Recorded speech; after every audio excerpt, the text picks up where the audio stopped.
Jean-Charles, personalized medicine, you already said that it's as relevant to radiation oncology as it is to medical oncology. I completely agree with that. How are you putting it over in the program? I think this is central because not only today cancer management is based on multidisciplinarity, but it's also based on the fact that when we care for a patient with cancer, what we are doing is playing chess with the tumor, and we need to be smarter. And personalized medicine is anticipating our next moves based on the analysis of the tumor and its potential weaknesses.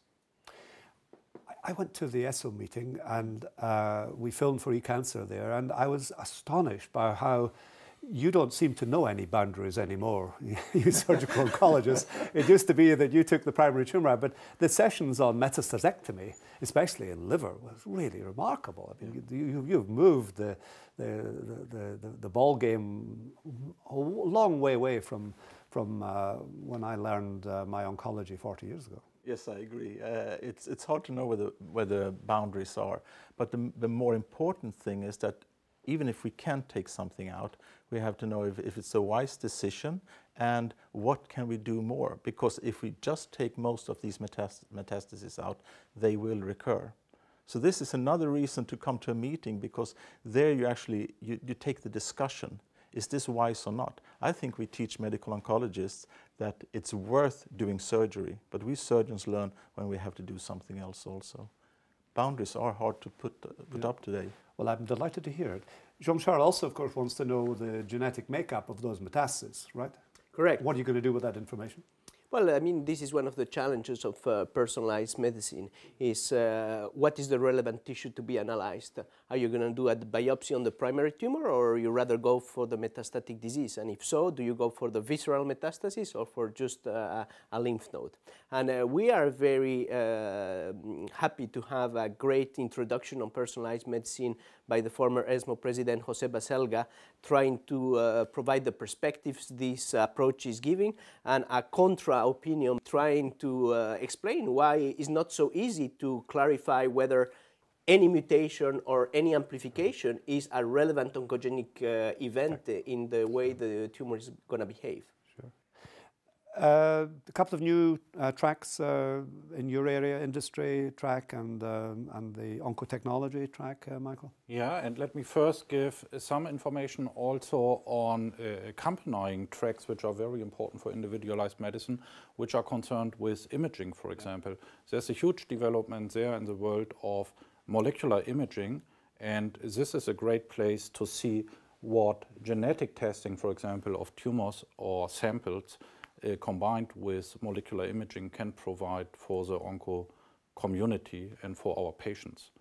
New tracks in the area of oncotechnology, we feel that there is great technology coming in, which is not in the clinical departments now, but which is on the way and which may be very important in eight years.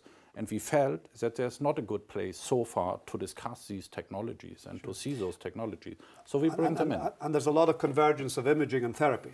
Yeah. There's MR targeted this, and there's PET targeted that, and there's PDT, and there's fluorescent imaging, and that's all in your big plan. Image guidance is a big issue for many fields in oncology. But not particularly radiation oncology. Particularly radiation oncology, where it exists already a little bit longer, but it's coming also in other fields. It's coming into surgery strongly.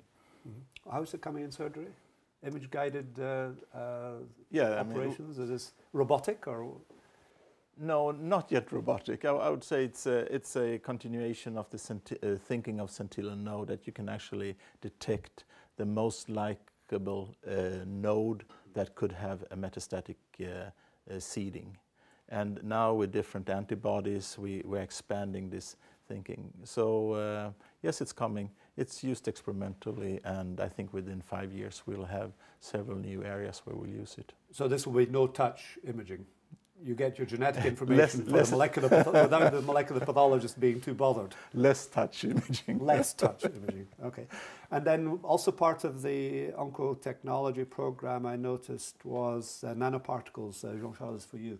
nanoparticles as carriers, as pharmacokinetic devices. Yes, and so on. as Tell us what's- potentializers of radiotherapy efficacy. I mean, nanoparticles are a very exciting field, completely new. This is completely different from the pharmacological agents we think about, because when you deal with a pharmacological agent, you have metabolism, absorption, elimination. This doesn't exist for nanoparticles. They get in your body, they don't go away. They remain forever.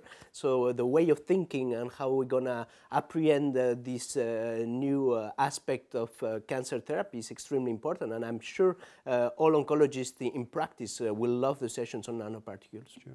And it's not just medicines, of course, that nanoparticles can carry, because also radiation sources.